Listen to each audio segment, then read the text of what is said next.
Hello friends, नमस्कार। Class 11 chapter 9 mechanical properties of solids के एक और सेशन में आप सबका स्वागत है। Today we are going to discuss the stress strain curve. इस कर्व का यूज क्या है? It is used to know the behaviour of material.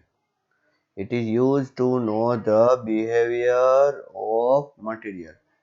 ठीक है, जो मटेरियल हम रियल लाइफ में यूज करने वाले हैं वो कैसा रहेगा उसको जानने के लिए ये कर्व प्लॉट किया जाता है, जिसमें यहाँ पर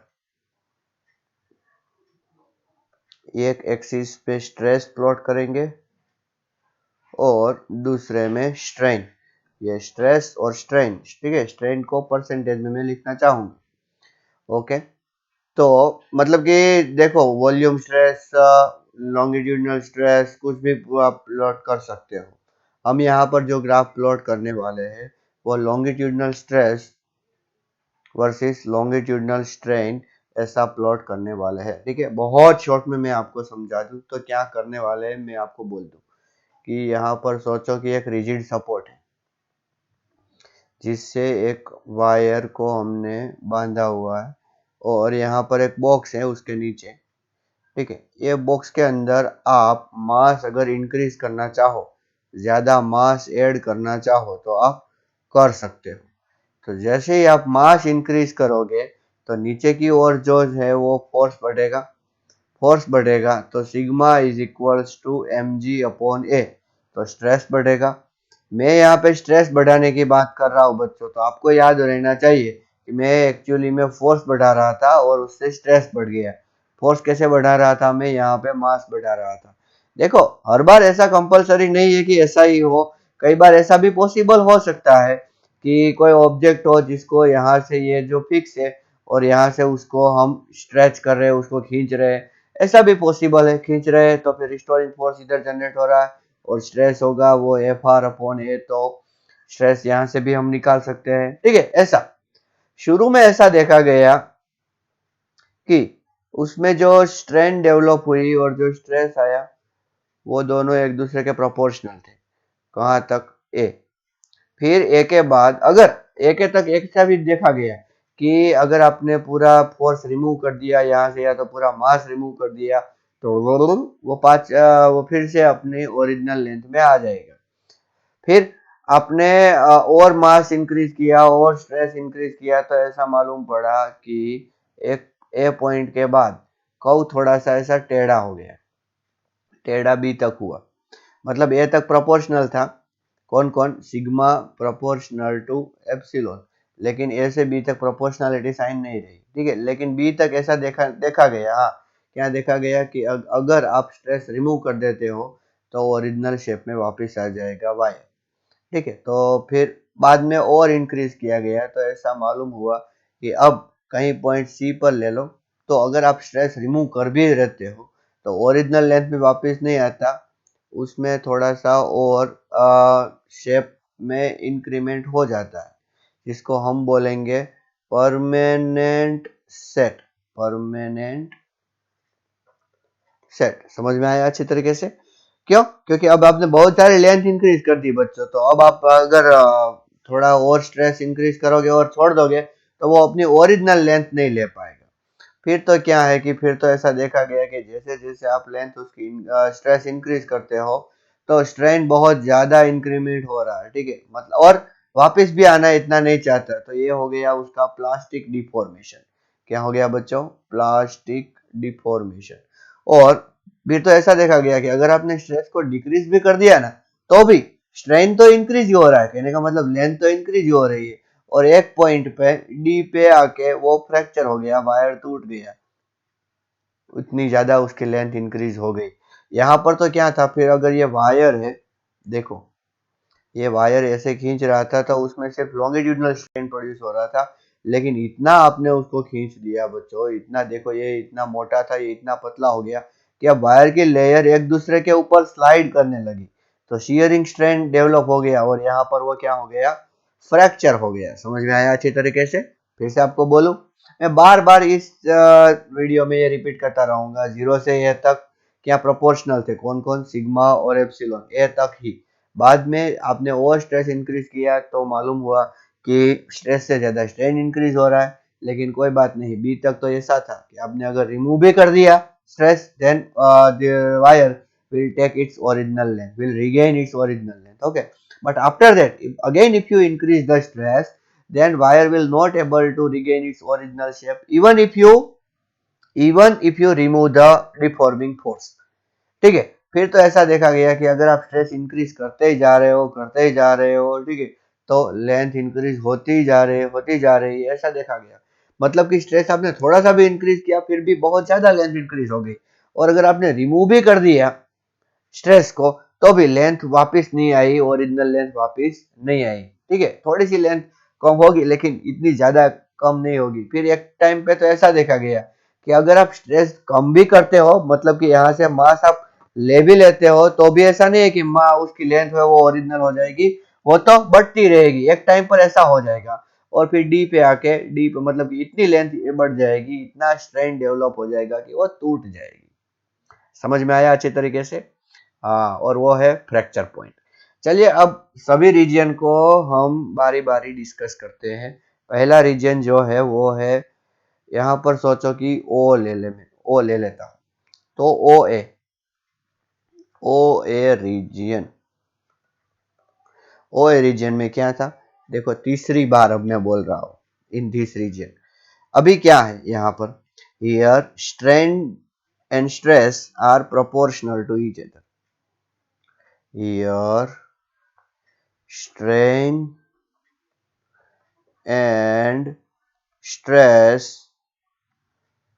are proportional to each other. Okay, proportional है मतलब कौन सा लॉ फॉलो कर रहे हैं, फॉलोविंग हुक्स लॉ। कौन सा लॉ फॉलो कर रहे हैं, हुक्स लॉ। हुक्स लॉ क्या है, स्ट्रेस प्रोपोर्शनल टू स्ट्रेन। अगर आप ज्यादा वजन बढ़ाओगे तो लेंथ बढ़ेगी, वो क्या है, हुक्स लॉ। ठीक है, मतलब हर बार नहीं बढ़ेगी, फिर आपको लगा कि नहीं मुझे लेंथ बढ़ानी है तो चलो मैं ऐसा जितना वजन बढ़ाऊंगा, थोड़ी देर के बाद तो ऐसा पता चला कि आपने थोड़ा सा भी वजन बढ़ाया तो ज्यादा लेंथ बढ़ने लगी। Following Hooke's law. Okay, up two point A, इसीलिए ए का स्पेशल नाम दिया गया है, ए पर लिमिट आ गई। ठीक है, तो लिमिट ऑफ प्रोपोर्शनैलिटी, ए को हम क्या बोलेंगे, लिमिट ऑफ प्रोपोर्शनैलिटी, मतलब वहां तक लिमिट आ गई, अब आगे नहीं बढ़ेगा। ठीक है, समझ में आया आपको अच्छी तरीके से, कहां तक, 0 से ए तक। यहां पर क्या था, here small deformation is observe, here small deformation is observe, small deformation is observe. देखो बच्चों, ये जो हुक्स लॉ फॉलो होता है वो स्मॉल डिफॉर्मेशन में होता है, ज्यादा डिफॉर्मेशन हुआ तो ये फॉलो नहीं होता। ठीक है, ओके, कितना पता है, लेस देन 1%, बहुत कम। ओके, तो ये था ओ ए रीजन। अब बात करते हैं ए बी रीजन की। कौन से रीजन की, A B region. Here stress and strain are no longer proportional to each other, proportional to each other, they are not proportional to each other। हाँ, लेकिन एक बात की अभी भी खुशी है, क्या, but it is observed that, but it is observed that, क्या ऑब्जर्व किया गया, that up to point B, up to point B, if load is removed, if load is removed, क्या हुआ, if load is removed, wire will get its original length, original length. Okay, मतलब OA में ऐसा नहीं हो रहा था क्या? हाँ, OA में हो ही रहा था, लेकिन वहां पर स्पेशलिटी क्या थी? प्रोपोर्शनैलिटी। ठीक है, अभी अभी भी हो ही रहा है, तो पर पता चला कि बी के बाद नहीं होगा, इसीलिए हमें यहाँ पे लिखना पड़ा। Okay, therefore B is called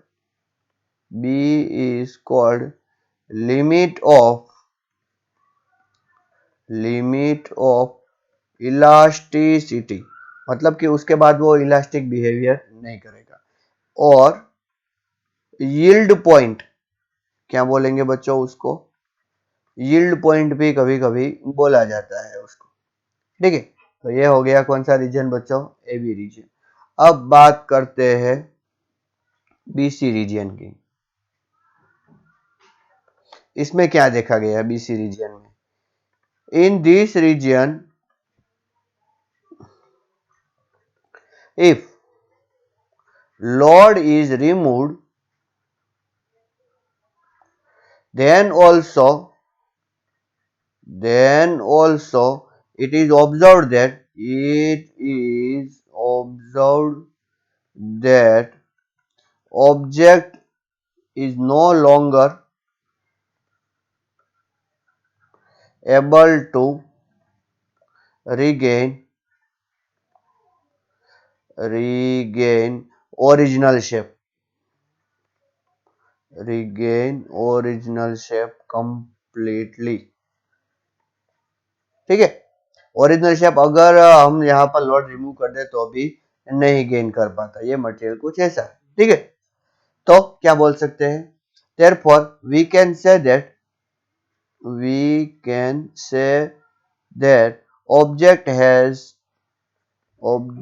has permanently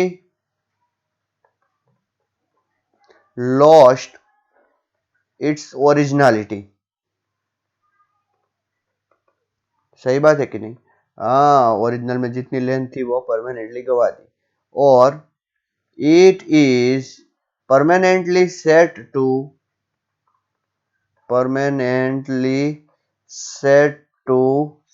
some new length.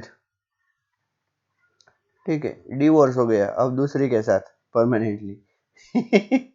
Okay, तो ऐसा केस में देखा गया बच्चों BC रीजन में। हाँ, एक चीज ऐसी भी देखी गई, that even if stress increased by very small amount, stress is increased by very small amount, more strain is produced।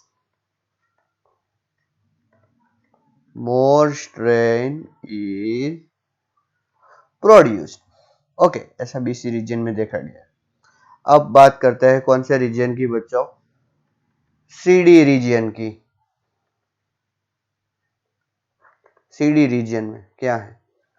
Here wire becomes plastic. Plastic का मतलब क्या है? मतलब कि हम ऐसा बोल सकते हैं कि वायर अब ओरिजिनल शेप क्या, थोड़ा सा भी शेप पीछे नहीं जाएगा। Okay, even decrement in load results in, load का पता मतलब पता चल रहा है ना आपको? मैं फोर्स लगा रहा था या तो फिर मैं वो जो वायर था उसमें से मैं आपको मास कम कर रहा था, ऐसा। Even decrement in load results in increment in strain, and length is so much increased,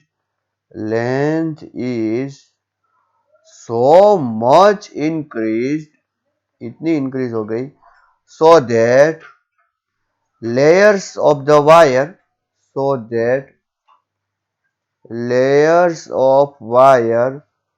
start sliding on each other,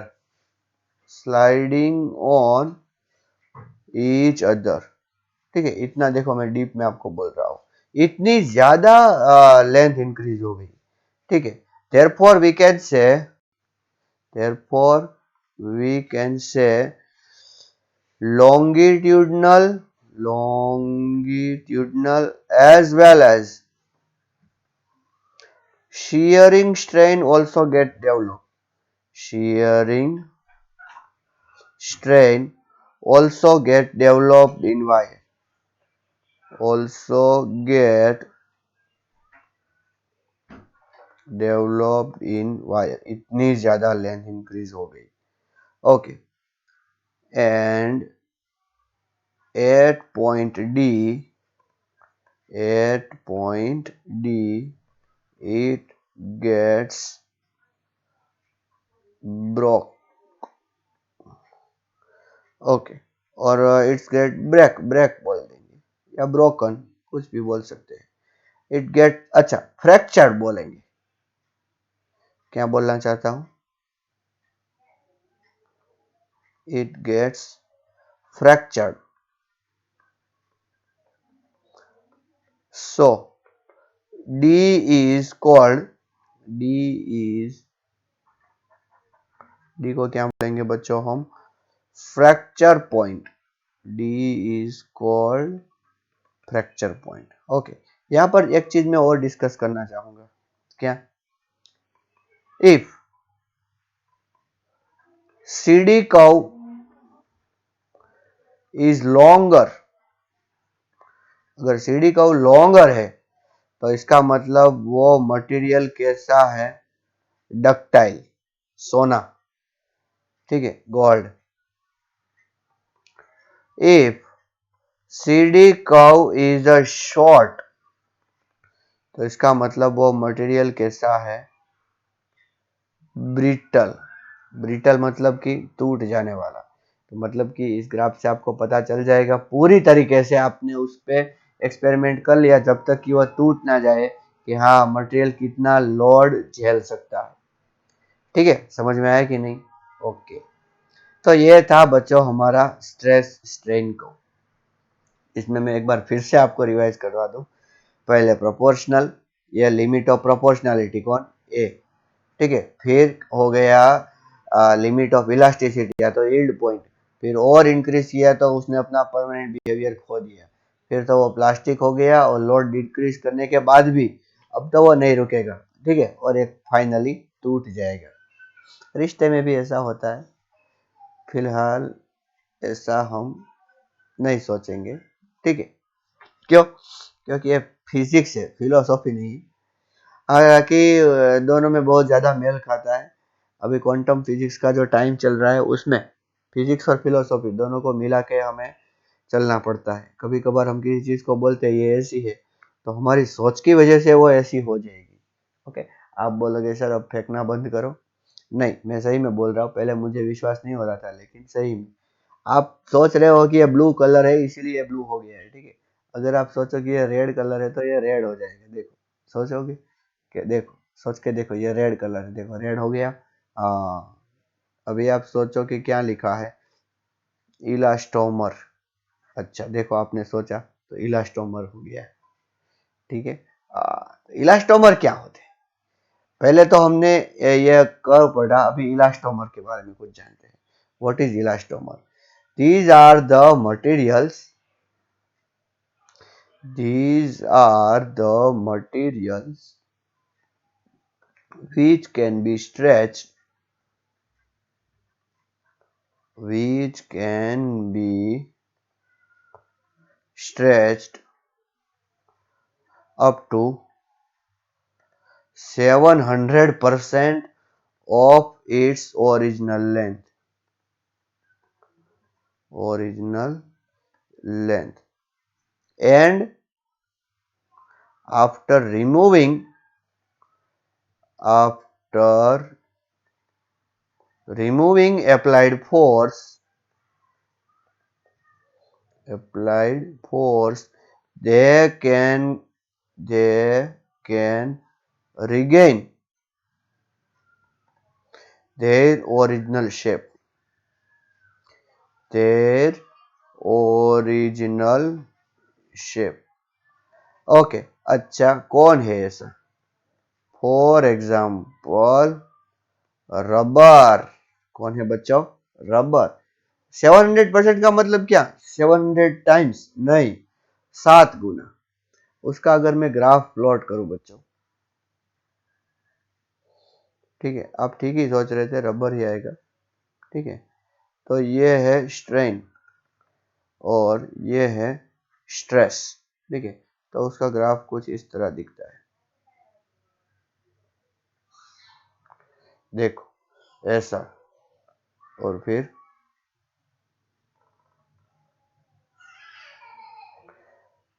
देखो, ये जो ऊपर वाला कर्व है ना, इस कर्व को हम नाम देंगे डिफॉर्मेशन कर्व। क्या नाम देंगे? Deformation curve. और ये जो नीचे वाला कर्व है उसको हम नाम देंगे रिफॉर्मेशन कर्व। दोनों मैच नहीं होंगे, क्यों? क्योंकि आप सोचो ना, आपको रबर को खींचने में कितना टाइम लगा था और वो भी रबर वापिस कितने टाइम में आया, तो थोड़ा तो टाइम डिफरेंस है। तो इसका मतलब क्या है कि उसके बीच में थोड़ा सा एरिया होगा।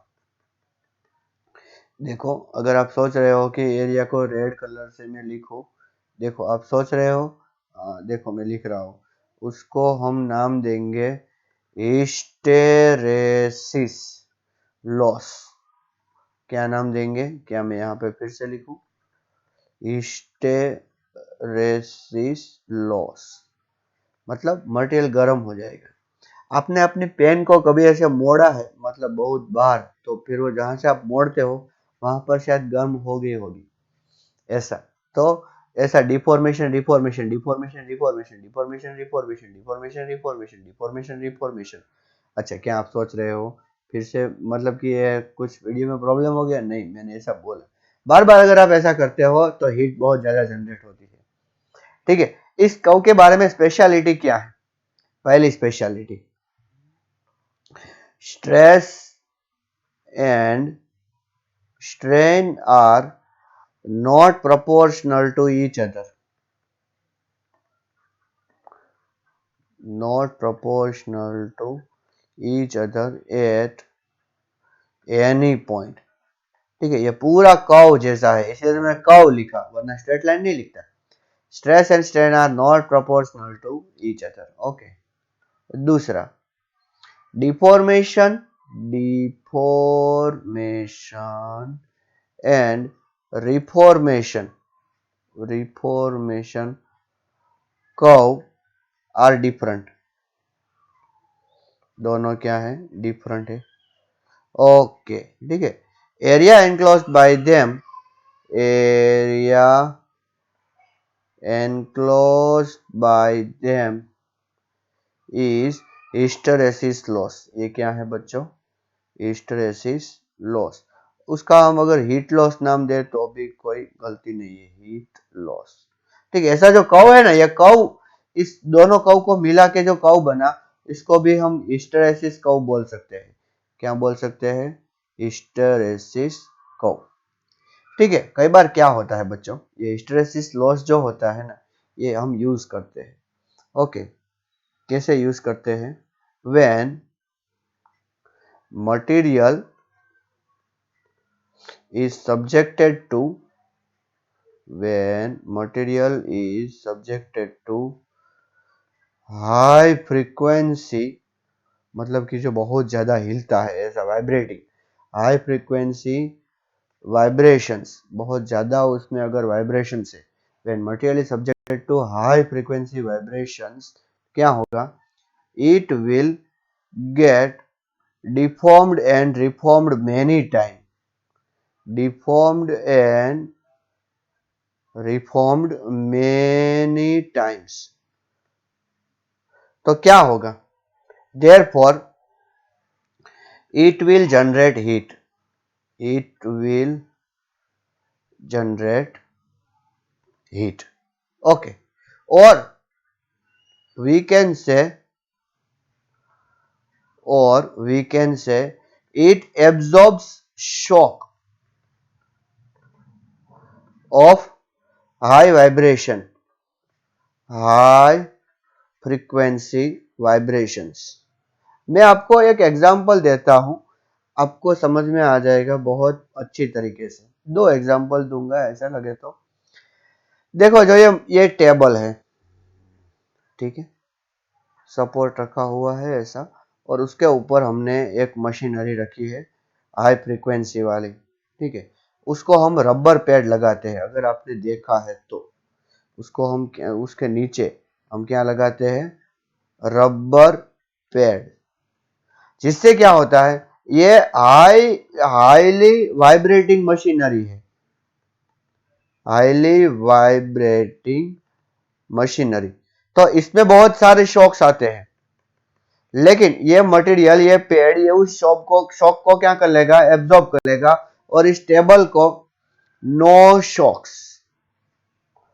नो शॉक ट्रांसफर्ड, ठीक है, कोई शॉक इसमें ट्रांसफर नहीं होगा। मटेरियल वाइब्रेट करके, ये मटेरियल वाइब्रेट करेगा तो वो सारे शॉक्स कौन ले लेगा, रबर, ठीक है। और टेबल को पता भी नहीं चलेगा, हमारे मम्मी पापा की तरह जो भी प्रॉब्लम आते हैं वो एब्जॉर्ब कर लेंगे, हमें पता भी नहीं चलेगा, ठीक है। देखो मैं वो एग्जांपल नहीं देने वाला था, आप बोलोगे सर आपने दूसरा एग्जांपल दिया, वो बात तो सही है, लेकिन इसका थोड़ा और एक अच्छा एग्जांपल दो।